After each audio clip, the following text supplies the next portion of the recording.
नमस्ते दोस्तों, मैं मौर्य वर्षा मेरे यूट्यूब चैनल पर आप सबका स्वागत करती हूँ।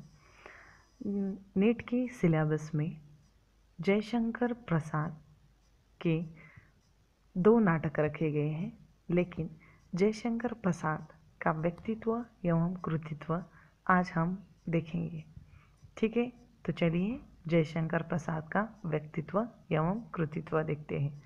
इनका मूल नाम झारखंडे प्रसाद था। घर का नाम खांडेराव। जन्म इनका 30 जनवरी 1890 वाराणसी उत्तर प्रदेश में। मृत्यु 15 नवंबर 1987 ईस्वी काशी में हुई। अब इनके माता पिता श्री शिवरतन साहू जो तंबाकू के व्यापारी वैश्य, माँ शूद्र थी। उपनाम इनका कलाधर। व्यक्तित्व की विशेषता इनकी है शांत, गंभीर, दलबंदी से दूर, स्वाभिमानी, विनम्र, बहुमुखी, प्रतिभावान लेखक है ये। इनका जो काल है आधुनिक काल और छायावाद के 4 स्तंभों में से एक है।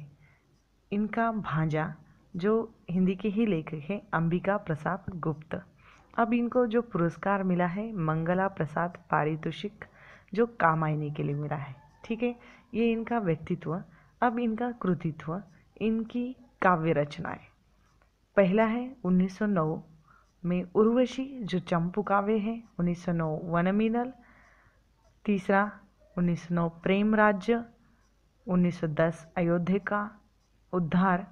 अब ये उर्वशी के बाद वनमिलन, प्रेम राज्य, अयोध्या का उद्धार, यानी ये चित्रहार में संग्रहित है।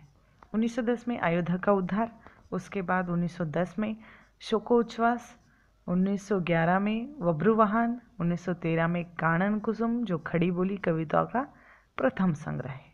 1913 में प्रेम पथिक हिंदू में प्रकाशित हुई है ये पहली बार। 1913 में करुणालय जो हिंदी का प्रथम गीति नाट्य कहा जाता है इसे।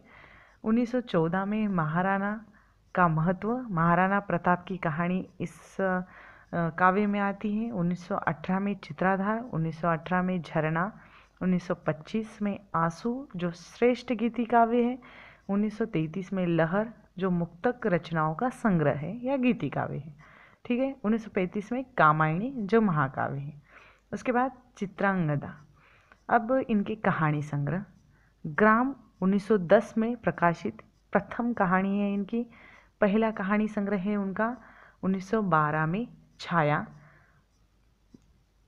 छाया में अब बहुत सारी कहानियाँ संग्रहित हैं, जिसमें ग्राम, चंदा, रसिया, बालम, मदन, मृणालिनी, तानसेन, शरणागत, सिकंदर की शपथ, चित्तौड़ का उद्धार, अशोक, जहाँ आरा और गुलाम दूसरा संस्करण। ठीक है, अब 1926 में प्रतिध्वनि 1926 में कुल इसमें 15 कहानियाँ हैं, और जिसमें प्रसाद, गुदड़ भाई, गुदड़ के लाल, अघोरी लाल, पाप की पराजय, संयोग, पत्थर की पुकार, फंस पार का योगी, करुणा की विजय, खंडहर की लिपि, कलावती की शिक्षा, चक्रवर्ती की स्तंभ, दुखीला, प्रतिमा प्रलय। अब तीसरा जो कहानी संग्रह 1926 में आकाशदीप। आकाशदीप में कुल 19 कहानियाँ संग्रहित हैं। आकाशदीप ममता, स्वर्ग की खंडहर, सुनहला, सांप, हिमालय का पथिक, भिकारीन, प्रतिध्वनि, कला, देवदासी, समुद्र संतरण, वैरागी, बंजारा, चूड़ीवाला, अपराधी, प्रणय चिन्ह, रूप की छाया, ज्योतिषमती, रमला, बिसाती आदि। अब आंधी 1929 में कुल इसमें 11 कहानियाँ। आंधी में आंधी, मधुआ, दासी, घिसू, बेड़ी, वर्तभंग, ग्रामगीत, विजया, अमिट, स्मृति, नीरा, पुरस्कार। अब इंद्रजाल नाम का एक कहानी संग्रह है 1936 में। कुल इसमें 14 कहानियाँ हैं। इंद्रजाल, सलीम, छोटा जादूगर, नूरी, परिवर्तन, संदेह, भीख में, चित्रवाले, पत्थर, चित्र मंदिर, गुंडा, अनबोला, देवरथ, विराम चिन्ह, सालवती। अन्य कहानियों में आता है उनके उर्वशी, वभ्रुवाहन, बहरसी, पंचायत। निबंध संग्रह इनका है यथार्थवाद और छायावाद। अब इस कहानी संग्रह को आपको याद करना है तो मैं आपको एक ट्रिक बता देती हूँ। उसमें है कि अगर समझो कि आप एक छाया पड़ गई है, छाया के बाद प्रतिध्वनि आने लगी, प्रतिध्वनि के बाद ये प्रतिध्वनि कहाँ से आने लगी? आकाशदीप से, और आकाशदीप से ये प्रतिध्वनि और छाया आने लगी तो आंधी आ गई, आंधी में ही इंद्रजाल हो गया, यानी बरसात हो गई। आंधी आने के बाद बरसात हो गई। ठीक है, इसी तरह आप याद रख सकते हो इसको। निबंध संग्रह है यथार्थ और छायावाद, यथार्थवाद और छायावाद। एकांकी एक है उनकी एक घूंट। छायावाद की प्रथम रचना है खोलो द्वार 1914, जो इंदु में प्रकाशित हुई थी। अब इनके जो उपन्यास है, पहला उपन्यास है 1929 कंकाल। पात्र इसमें है श्रीचंद्र, देवनिरंजन, मंगलदेव, बाथम, कृष्णशरम, विजय, किशोरी, यमुना, तारा, घंटी, लतिका। अब 1934 में तितली, ये दूसरा उपन्यास है उनका।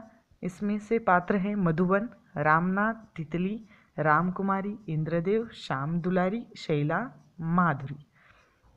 अगला है तीसरा जो इनका उपन्यास है इरावती, जो 1934 में प्रकाशित। इन उपन्यास में जो पात्र है बहिष्पति, मित्र, अग्निमित्र, खारवेल, कालिंदी, मणिमाला, आनंद और धनदत्त। अब इस जो प्रेम प्रसाद के नाटक है, प्रसाद के नाटक इस तरह है। 1910 में सज्जन, महाभारत पर आधारित। 1912 कल्याणी परिणय, 1912 प्रायश्चित, 1913 करुणालय, जो गीति काव्य है, इंदु में प्रकाशित। 1918 राजश्री, 1921 विशाख, कल्हन की राज तरंगिणी, प्रथम प्रौढ़ रचना। 1922 में अजातशत्रु, 1927 में कामना, 1928 में स्कंदगुप्त, 1929 में जन्मेजय का नाग यज्ञ, और 1930 में एक घूंट, 1931 में चंद्रगुप्त, 1935 में ध्रुव स्वामिनी। अब जयशंकर प्रसाद के बारे में जो विशेष तथ्य है जो आपको याद रखने हैं नेट के लिए, वे तथ्य ये है कि अतीत के स्वर्ण युग में विचरण करने वाले ये लेखक है, गड़े मुर्दे उखाड़ने वाले लेखक है, छायावाद के प्रवर्तक माने जाते हैं। प्रसाद को छायावाद का ब्रह्मा कहा जाता है। लीलाचंद्र जोशी एवं गणपति चंद्रगुप्त ने इनको छायावाद का जनक माना है। कुछ आलोचक प्रसाद को झारखंडी कवि भी कहते हैं। प्रसाद प्रारंभिक कलाधर के नाम से ब्रज भाषा में रचना कार्य करते थे। कुछ आलोचकों ने प्रसाद को पुरातन पंथी कहा है क्योंकि उन्होंने साहित्य सृजन में भारतीय संस्कृति, ऐतिहासिक और पौराणिक कथाओं का आधार बनाया। प्रसाद को कामायनी लेखन की प्रेरणा शतपथ ब्राह्मण ग्रंथ से प्राप्त हुई मानी जाती है। आचार्य नंद दुलारे वाजपेयी ने कामायनी का रसात्मक इतिहास एवं नए युग का काव्य कहकर पुकारा है। ठीक है, अब सुमित्रानंदन पंत ने कामायनी को हिंदी में ताजमहल के समान ऐसा कहा है। अब ये हो गया जयशंकर प्रसाद का व्यक्तित्व एवं कृतित्व। जयशंकर प्रसाद की जो नाटक हमारे नेट के सिलेबस में रखे गए हैं उसका विवेचन हम अलग से करेंगे, और हर एक नाटक के पात्र और विषय मैं आपको लोगों को बता देती हूँ। और नेट के सिलेबस में जो 2 नाटक रखे गए उसकी समीक्षा एवं उन नाटकों का जो परिचय है मैं आपको जल्द ही दूसरे वीडियो के माध्यम से दे दूँगी। तब तक के लिए धन्यवाद।